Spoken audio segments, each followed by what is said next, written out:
Ketika orang-orang musyrik Mekah itu mengabaikan Al-Quran, yang pertama, apakah akal mereka itu tidak dipergunakan untuk memahami Al-Quran? Di mana Al-Quran itu memiliki mukjizat yang sangat tinggi. Sampai sekarang nggak ada yang menantang Al-Quran. Allah dalam Al-Quran sudah menantang. Coba kalau kamu tidak percaya pada Al-Quran dan tidak percaya bahwa Al-Quran itu wahyu dari Allah, buat satu surat saja yang paling pendek dari Al-Quran. Apa yang surat paling pendek? Surat Al-Kautsar. Inna a'tainakal kautsar fasholli lirabbika wanhar inna syani'aka wal abtar. Cuma 3 ayat. Buat ya sama. Bismillahirrahmanirrahim. Wa atainahul injila wa ja'alna fi qulubil ladzina ittaba'uhu ra'fatan wa rahmah.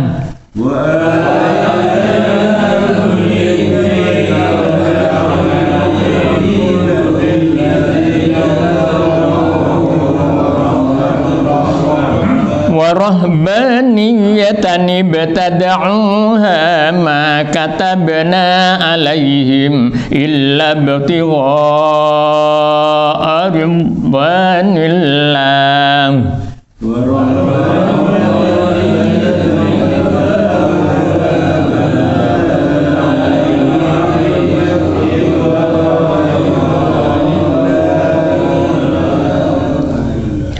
Perhatikan Bapak, ada rambu di situ yang perlu saya jelaskan. Sebetulnya sudah pernah saya jelaskan beberapa waktu yang lalu. Ada tanda layar. Tanda layar itu bacaan mat. Bacaan mat panjang. Mat itu artinya bacaan panjang.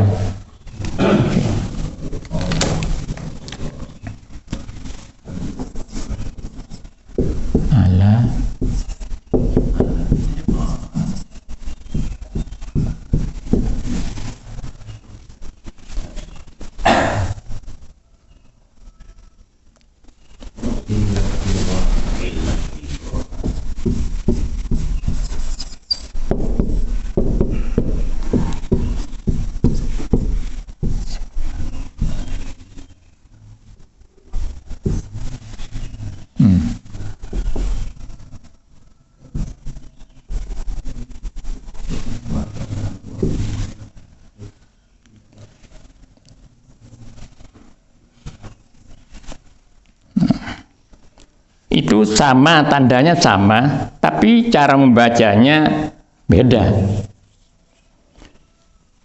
Yang ini, yang di atas ini mad jaiz munfasil namanya.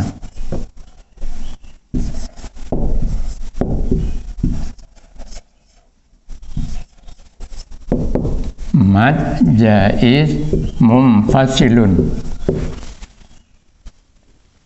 Bacaan mat panjang, tapi jaiz, boleh dibaca panjang 3 alif, dan boleh dibaca panjang biasa seperti mat tabi'i.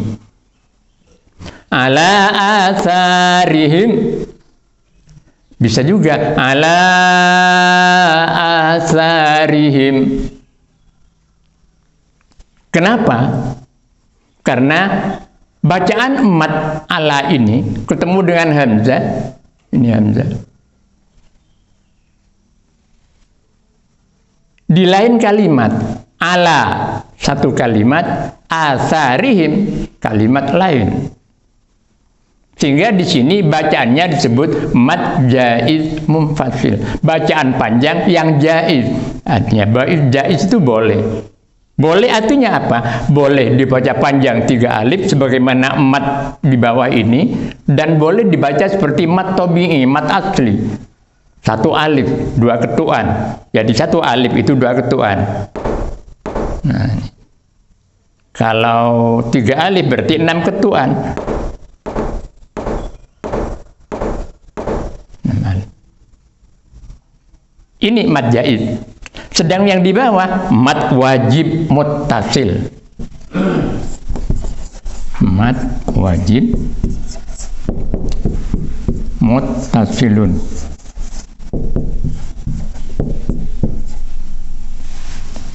Yang di bawah itu mad wajib muttasil. Kenapa disebut wajib? Karena bertemunya huruf mad bacaan panjang ini dengan hamzah, ini hamzah. Ini yang mad. Ghin ada alif, bacanya panjang. Nah, kemudian bacaan panjang ini panjang, kemudian ketemu hamzah dalam satu kalimat. Ibtigha ini satu kalimat. Karena demikian bacaannya tidak ada pilihan lain kecuali bacaan 3 alif. Illa batigha.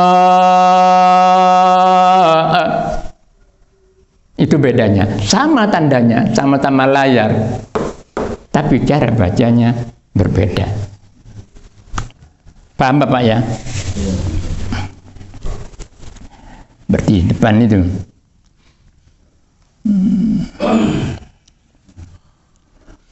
Tsumma qaffayna ala atharihim. Boleh. Mad tabi'i itu panjangnya. Tsumma qaffayna ala atharihim. Boleh. Tapi yang di bawah illa ibtigha tidak ada pilihan lain kecuali dibaca 3 alif. Illa ibtigha amwanillah. Begitu cara bacanya. Untuk mengetahui apakah ini satu kalimat atau kalimat lain, itu memerlukan ilmu lain. Memerlukan ilmu lain. Ilmu apa? Ilmu tasrifan. Ilmu nahwu dan sorofnya itu.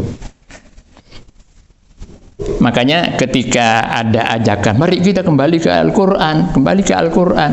Kan banyak orang yang berbicara seperti itu. Untuk kembali ke sana, tidak cukup dengan omong doang, kata orang Jakarta. Ada beberapa ilmu yang harus dipenuhi, harus dilengkapi.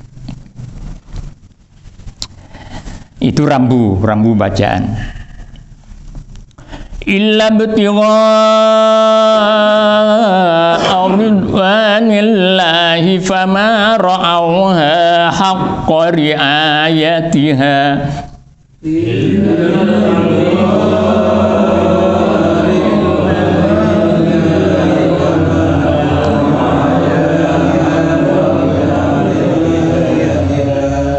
فآتينا الذين آمنوا منهم أجرهم.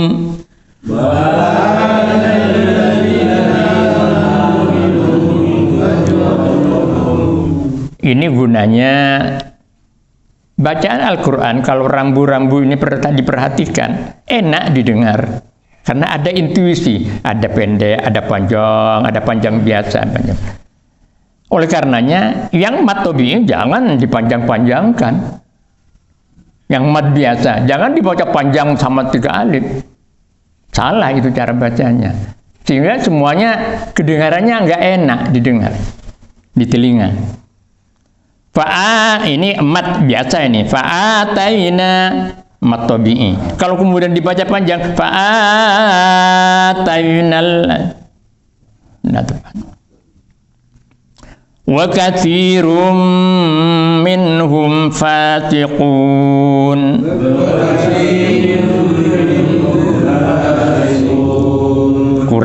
Kurang. Wa katsirum, jadi mim bila tasdid dan mim atau nun bertasdid itu bacaannya dengung. Wa katsirum minhum tidak langsung. Wa katsirum minhum tidak begitu, tapi ditahan. Wa justru itu di situ ada tasdidnya. Jadi tanwin ketemu mim, kemudian dimasukkan suaranya tanwin itu di dalam mim. Wa katsirum minhum fasiqun. Wa katsirum minhum fasiqun. Ya ayyuhalladzina amanu, ini mad jaiz juga. Iya, satu kalimat, ayyuha kalimat lain. Bisa dibaca panjang 3 alif. Ya ayyuhalladzina, bisa dibaca ya ayyuhalladzina amanu. Kenapa? Karena madnya mad jaiz munfasil, berpisah. Ya ayyuhalladzina amanu taqullaha wa aminu birasulihi yu'tikum kiflaini mir rahmatih.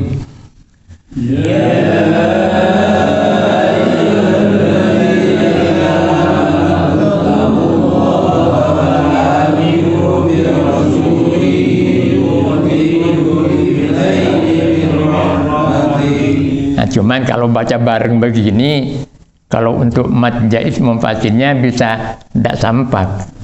Ya, yang satu disuruh baca panjang 3 alif, kemudian yang sini baca cuma 1 alif.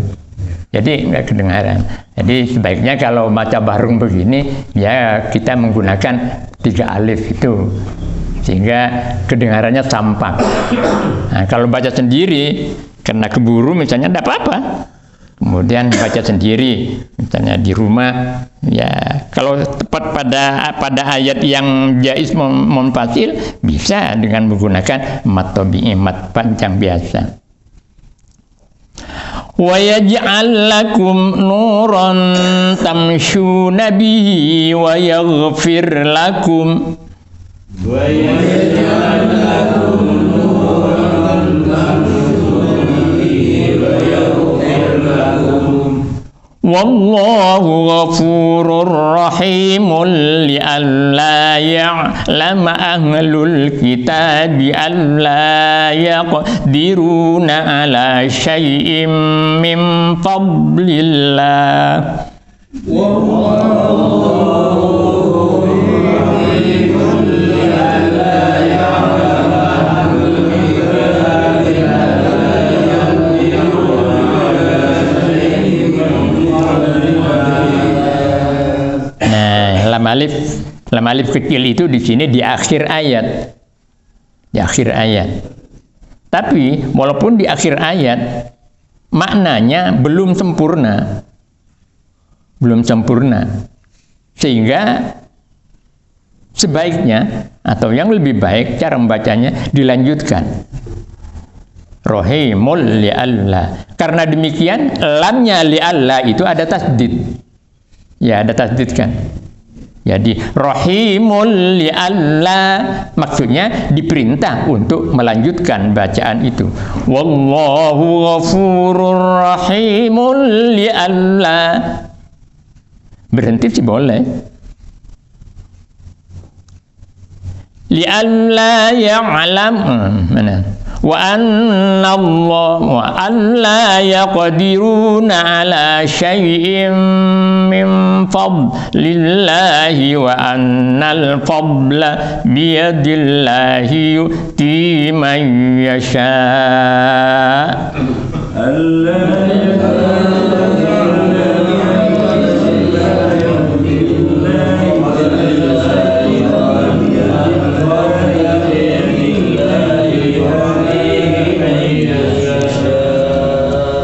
Wallahu dzul fadlil azim.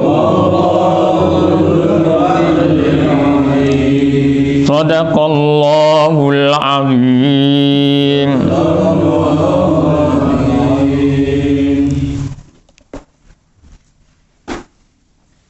Tinggal 3 juz ini hatam lagi. Kenapa? Tinggal 3 juz hatam ini. Iya.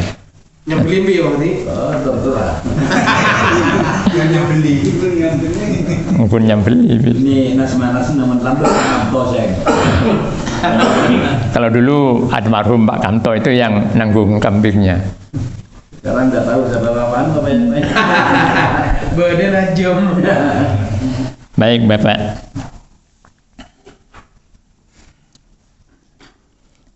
Tafsir Al-Quran Al-Karim kita buka halaman 346.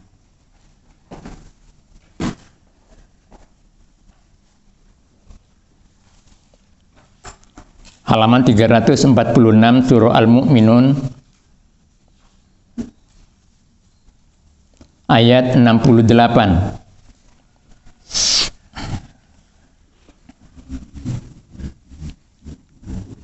A'udzubillahi minasyaitonirrajim. Bismillahirrahmanirrahim. Alhamdulillahirabbil alamin wa bihi nasta'inu ala umurid dunya waddin. Wa sallallahu ala sayyidina Muhammad wa ala alihi wa sahbihi ajma'in, amma ba'du. Fa inna asdaqal hadithi kitabullah wa khairal hadi hadi Muhammadin sallallahu alaihi wasallam wa syarrul umuri muhdatsatuha wa kullu muhdatsatin bid'ah wa kullu bid'atin dhalalah wa kullu dhalalatin finnar. A'udzu billahi minasy syaithanir rajim. Afalam yaddabbarul qawla am ja'ahum ma lam ya'ti aba'ahumul awwalin. Nah, itu rambu lain. Kalau kemarin ada qaf dan lam alif lawina,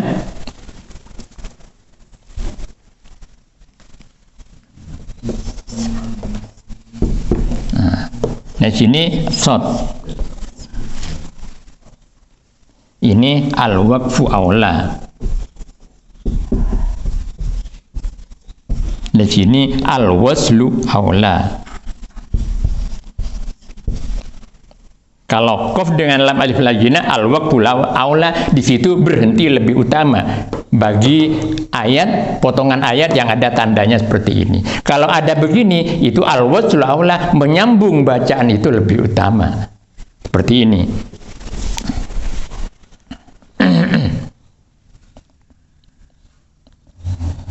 Afalam yaddabbarul qawla am ja'ahum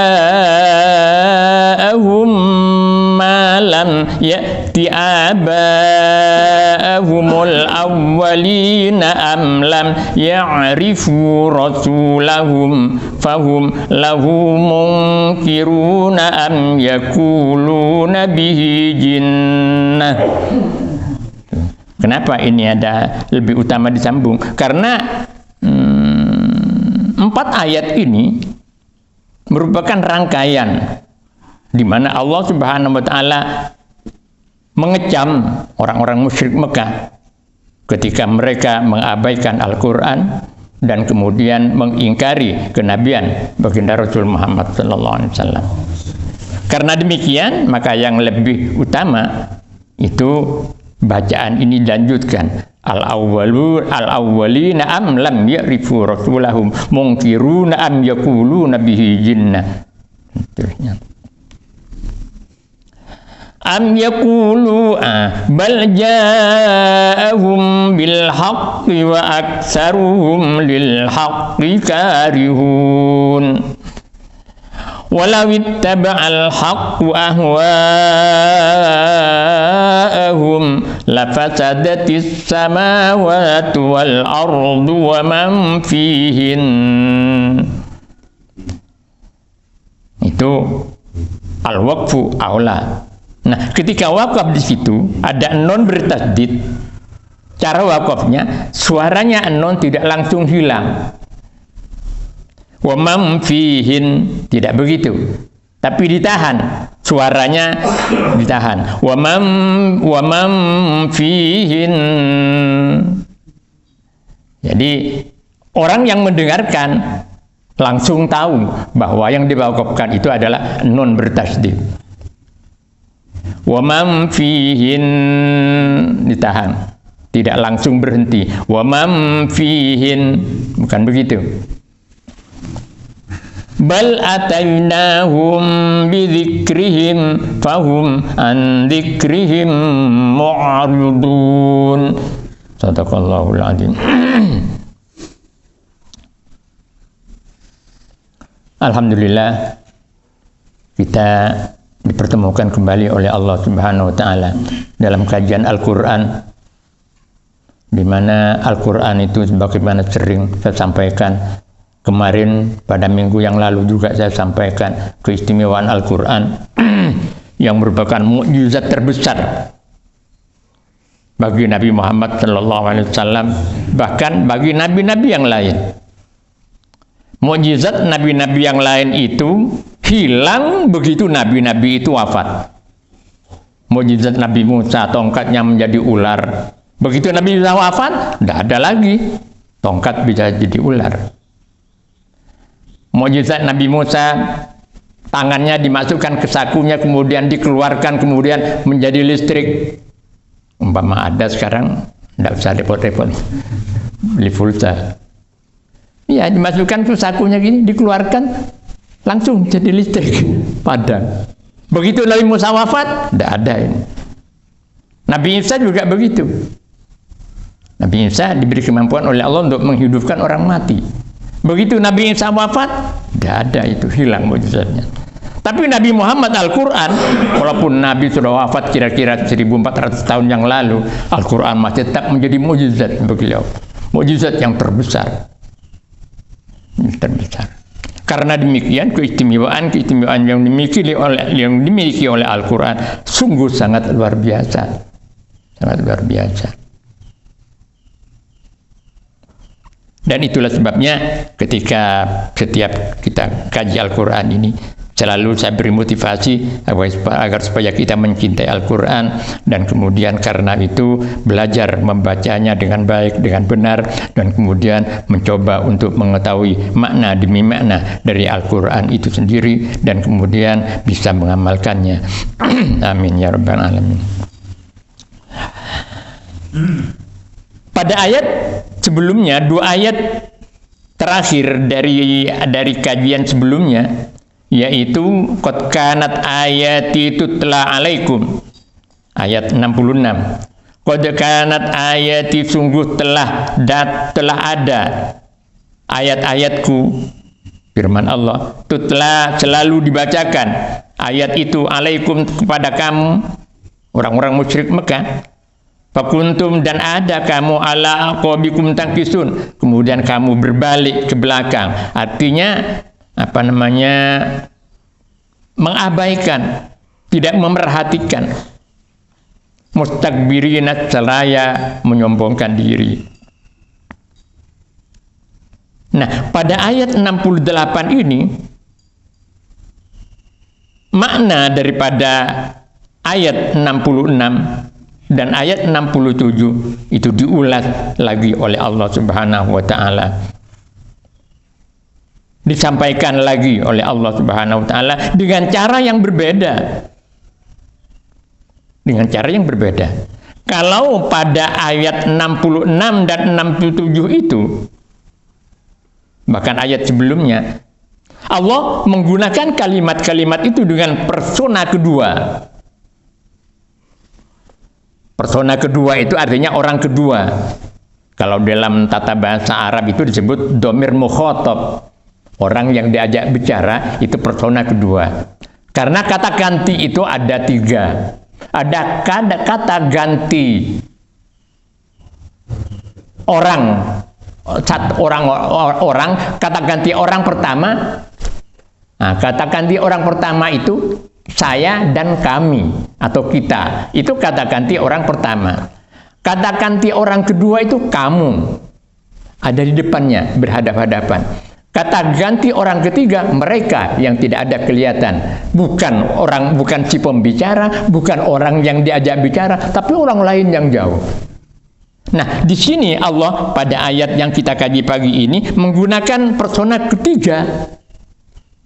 Setelah pada ayat 66 Allah menggunakan persona kedua. Qad kanat ayati tutla alaikum. Sungguh ayat-ayatku sudah selalu dibacakan alaikum terhadap kamu orang-orang musyrik Mekah. Tapi di sini afalam yadabbarul qaula. Apakah mereka, nah, yang berjubah sudah mereka ingin menunjukkan kemurkaan Allah pada mereka. Sudah tidak menggubris lagi terhadap person orang-orang musyrik Mekah itu. Afalam yadabbarul qaula, maka apakah lam yadabbaru ini asalnya yatadabbaru. Kemudian suaranya tak dimasukkan ke suaranya dal karena makhrajnya, makhraj itu artinya keluarnya huruf dari rongga mulut, itu makhraj. Nah, keluarnya huruf dari rongga mulut itu banyak, bermacam-macam. Ada bibir, huruf yang makhrajnya ada di bibir. Ada huruf yang makhrajnya keluar hurufnya itu dari langit-langit. Ada yang huruf yang keluarnya makhrajnya itu dari tenggorokan. Seperti he harus di tenggorokan. Ha ada di langit-langit. Beda, makanya beda antara ha dengan he.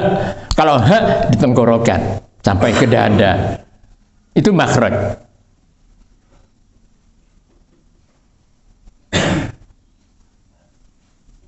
Nah, ad-dal, at-ta dengan ad-dal itu mirip, berdekatan. At-ta, ad-dal. Sama-sama lidah ini digigit. At-ta, ad-dal. Karena demikian kemudian dimasukkan suaranya ta itu ke dalam suaranya dal. Di dalam ilmu tajwid, cara begitu disebut idgham. Idgham itu memasukkan suaranya satu huruf ke dalam suara huruf yang lain. Sehingga tidak tertulis. Karena tidak tertulis, tidak terbaca. At-ta itu menjadi dal yang dibaca. Afalam yadabbaru. At-ta-nya sudah tidak dibaca. Yang asalnya afalam yatadabbaru. Ini memberi kesan bahwa Allah begitu marah. Allah begitu marah. Begitu murka pada mereka. Betul-betul kebangetan orang-orang. Sampai Rasulullah sendiri matul pada Allah.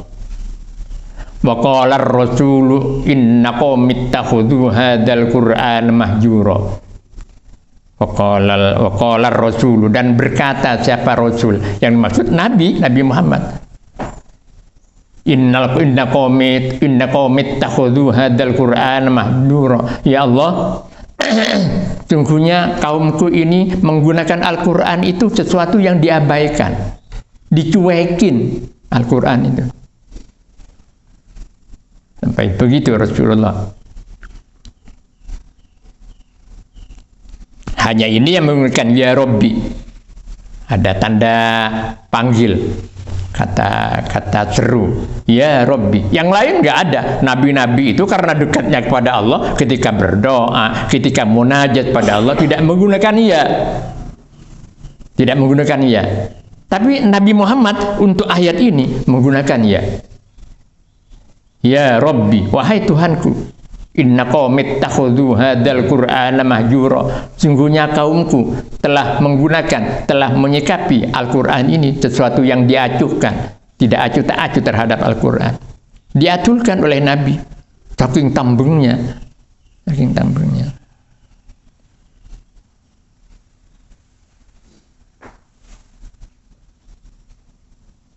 Orang-orang musyrik itu tokoh-tokohnya masih famili Nabi juga. Masih famili Nabi juga. Makanya ketika sahabat Umar juga masuknya Islam setelah lama memusuhi Nabi. Yang tidak pernah memusuhi Nabi itu Abu Bakar As-Siddiq.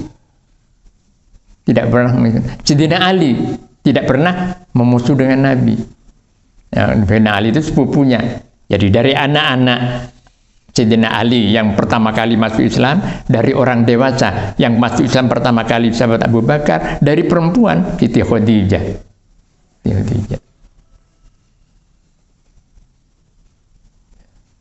Yang lain pernah memusuhi Nabi.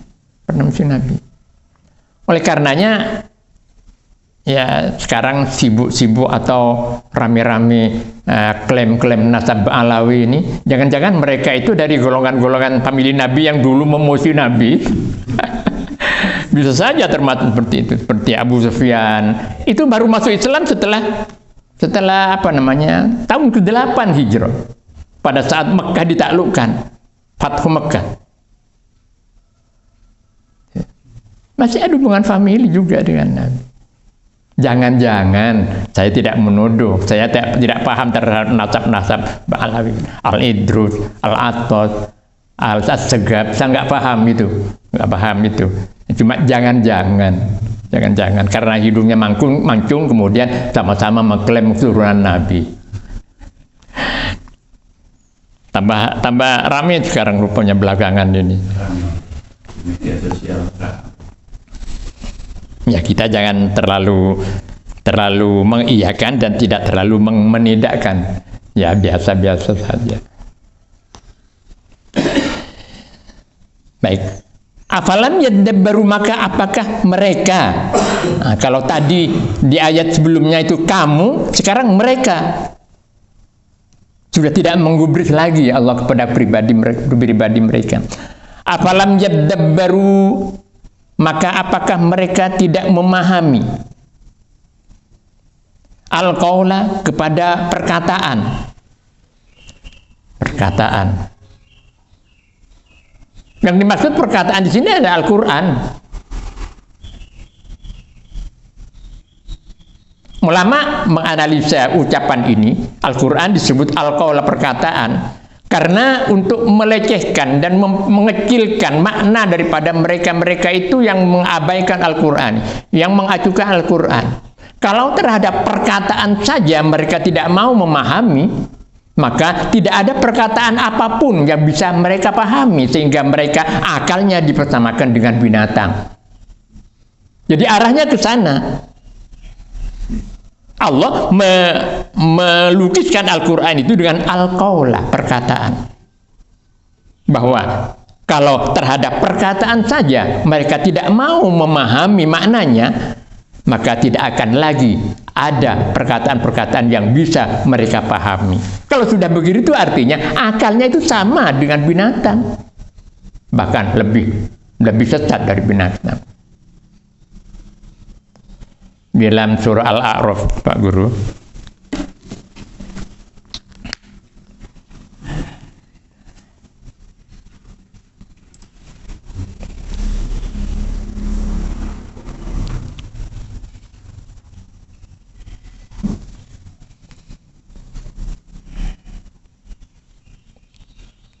Al-A'raf ayat 179.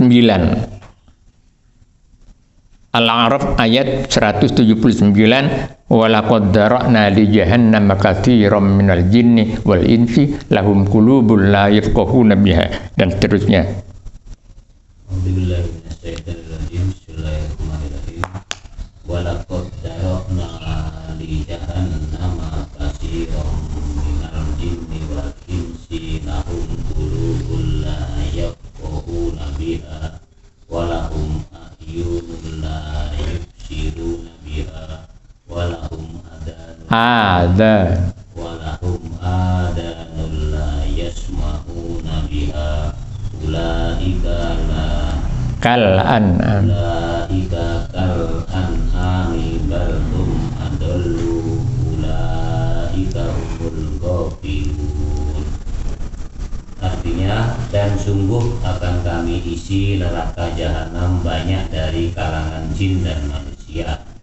Mereka memiliki hati tetapi tidak dipergunakannya untuk memahami ayat-ayat Allah, dan mereka memiliki mata tetapi tidak dipergunakannya untuk melihat tanda-tanda kekuasaan Allah, dan mereka mempunyai telinga tetapi tidak dipergunakannya untuk mendengarkan ayat-ayat Allah.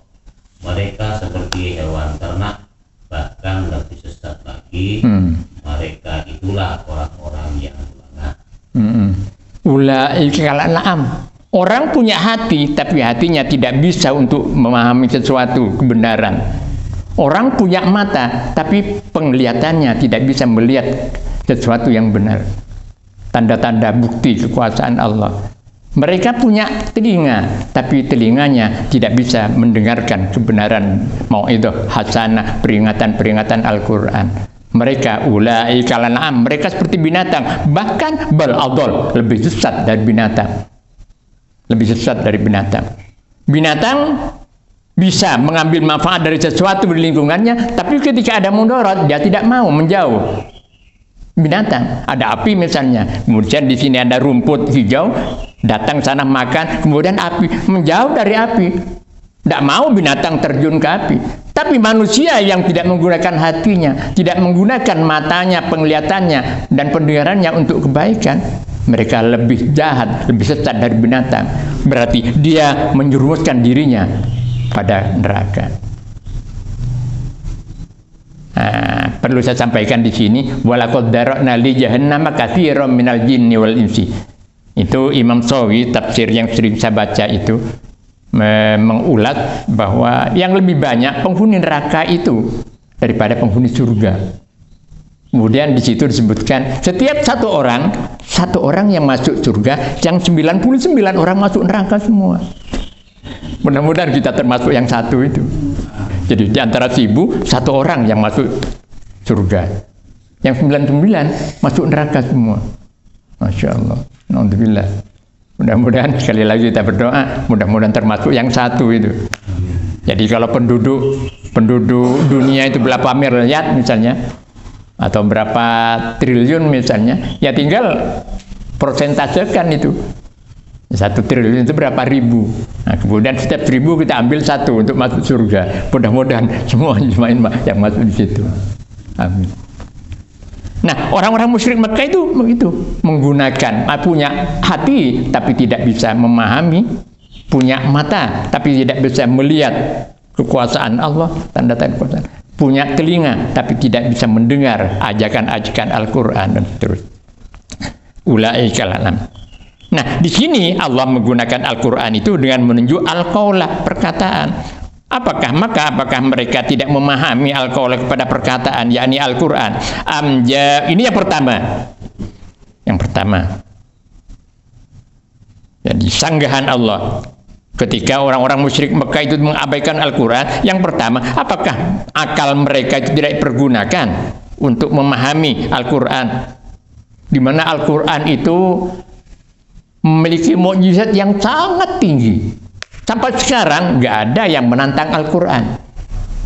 Allah dalam Al-Qur'an sudah menantang. Coba kalau kamu tidak percaya pada Al-Qur'an dan tidak percaya bahwa Al-Qur'an itu wahyu dari Allah, buat satu surat saja yang paling pendek dari Al-Qur'an. Apa yang surat paling pendek? Surat Al-Kautsar. Inna a'tainakal kautsar fasholli lirabbika wanhar inna syani'aka wal abtar. Cuma 3 ayat. Buat yang sama. Tidak ada yang mampu. Orang-orang musyrik Mekah, orang-orang Mekah, orang Arab itu nggak ada yang mampu menandingi itu. Tidak ada yang mampu. Apalagi orang-orang Ajam. Orang Ajam itu artinya orang selain Arab.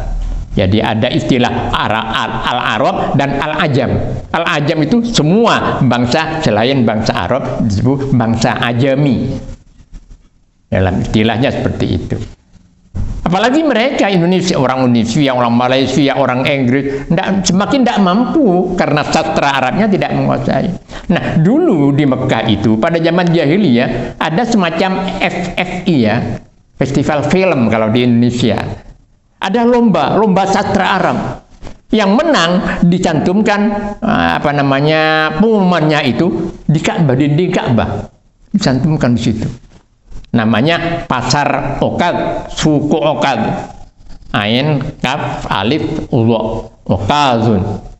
Di situ ajang orang-orang berlomba mengenai sastra Arab. Tapi untuk tantangan Al-Qur'an mereka tidak mampu menjawab tantangan Al-Qur'an itu. Sampai sekarang. Nah, mukjizat Al-Qur'an seperti itu diabaikan oleh orang-orang Arab, orang-orang Mekah, orang-orang musyrik Mekah. Itu yang pertama. Am ja'ahum ma lam ya'ti aba'uhumul awwalin.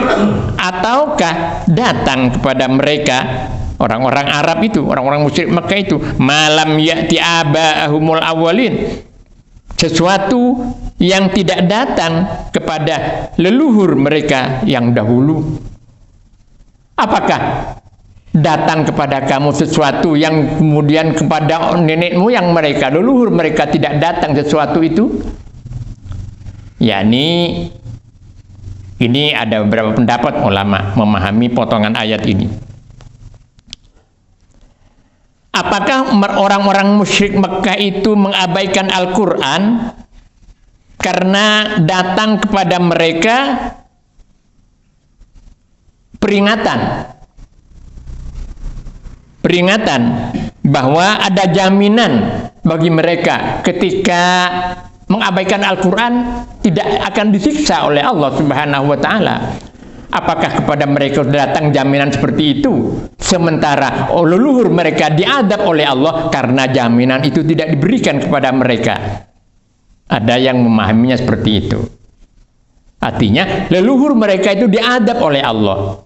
Umat Nabi Ibrahim, umat Nabi Nuh, umat Nabi Hud, umat Nabi Soleh, umat Nabi Lut, diadab semua. Apakah karena mereka itu tidak diberi jaminan oleh Allah, sementara orang-orang musyrik Mekah mengabaikan Al-Quran itu mendapatkan jaminan, sehingga tidak diadab oleh Allah Subhanahu wa Ta'ala? Itu satu pemahaman.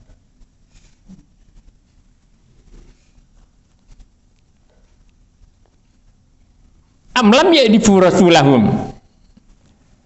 Nah, pemahaman yang kedua dari ayat, potongan ayat yang saya sampaikan tadi, apakah kepada mereka itu tidak turun rasul, utusan?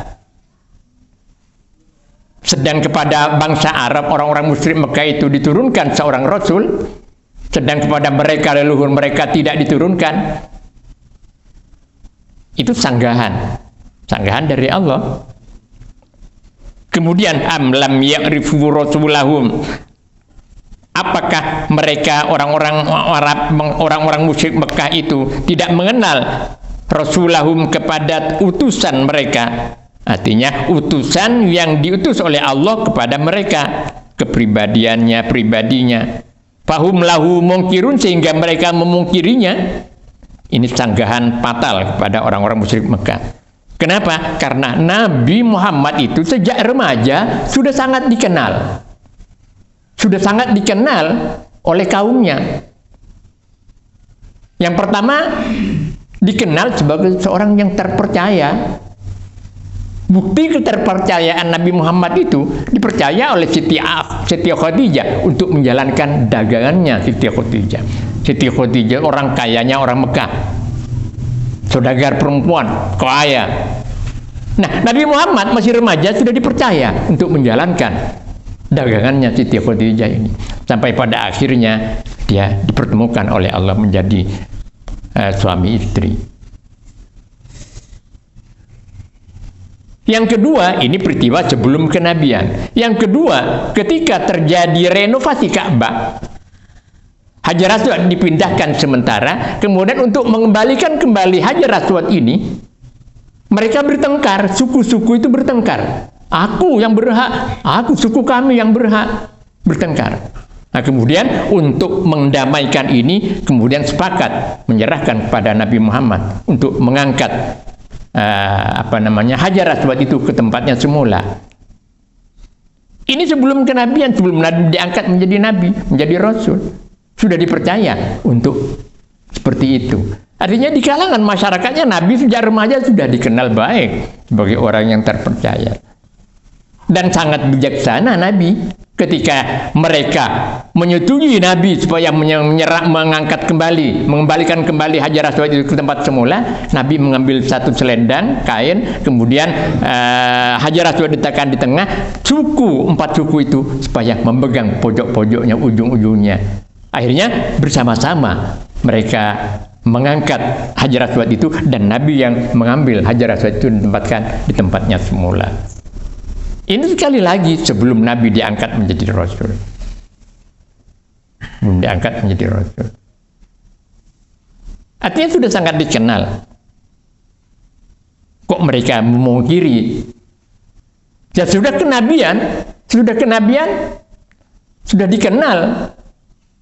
Nabi itu sebagai orang yang terpercaya. Begitu pulang dari Isra Mi'raj, datang ke Mekah, kemudian mengumpulkan semua orang-orang tokoh-tokoh musyrik itu, termasuk Abu Bakar pada waktu itu, hadir juga dalam panggilan itu. Ayo kumpul. Yang namanya Abu Jahal, Abu Lahab juga kumpul. Begitu kumpul semua, Nabi berpidato. Wahai saudara-saudara, saya tadi malam begini, datang kemudian mendapatkan tugas dari Allah begini. Yang namanya Abu Jahal itu bilang begini, Tabban laka ya Muhammad, sampai turun ayat surat Tabbat yada Abi Lahab wa tab, sampai turun ayat itu. Celaka kamu Muhammad, hanya untuk ini kamu mengumpulkan kami semua. Percuma kamu. celaka kamu. Tapi yang namanya Abu Bakar, jangankan hanya itu yang disampaikan oleh Muhammad. Yang lebih sulit dan lebih aneh daripada itu, kalau Muhammad yang menyampaikan, aku percaya, kata sahabat Abu Bakar.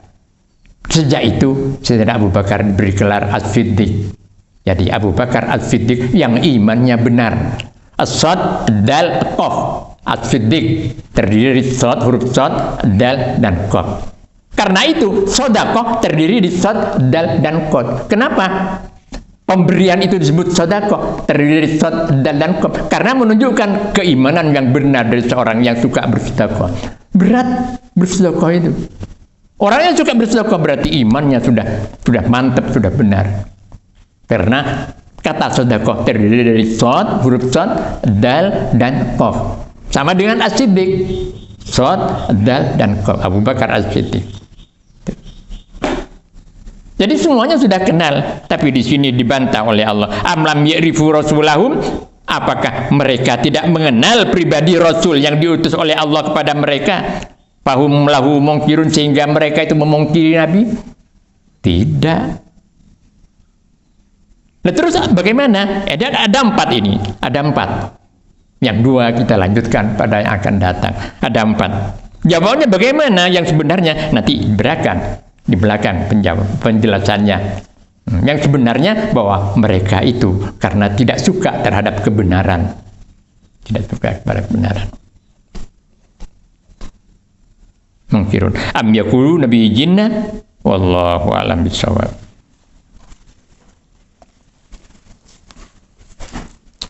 Terpotong tadi. Potong waktu. Mari doa dulu.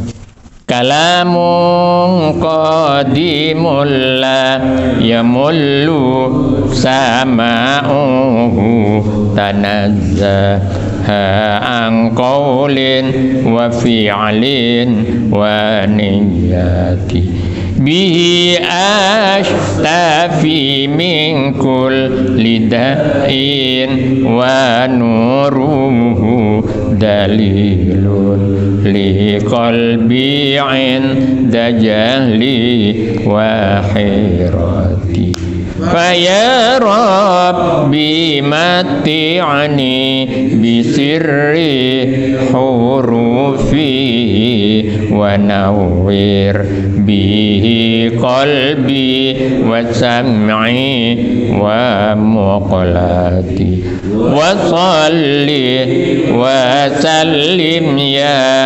ilahi ala nabi wa alin wa ashabin bihim nil tubuyati wa ya rabbi zidni bi ilman wa hikmatan bijahin nabi man ja'ana bil hidayati wa ya rabbi waffiqni bitaqwaka ya Allah fa ya rabbi irhamni bihusni khatimati alaihi salatullahi thumma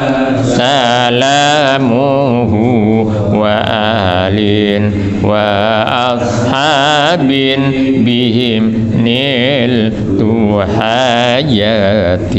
Al-Fatihah. Bismillahirrahmanirrahim. Alhamdulillah Ar-Rahmanirrahim Maliki yaumiddin. Ihdinas siratal mustaqim, siratal ladzina an'amta 'alaihim ghairil maghdubi 'alaihim waladdallin.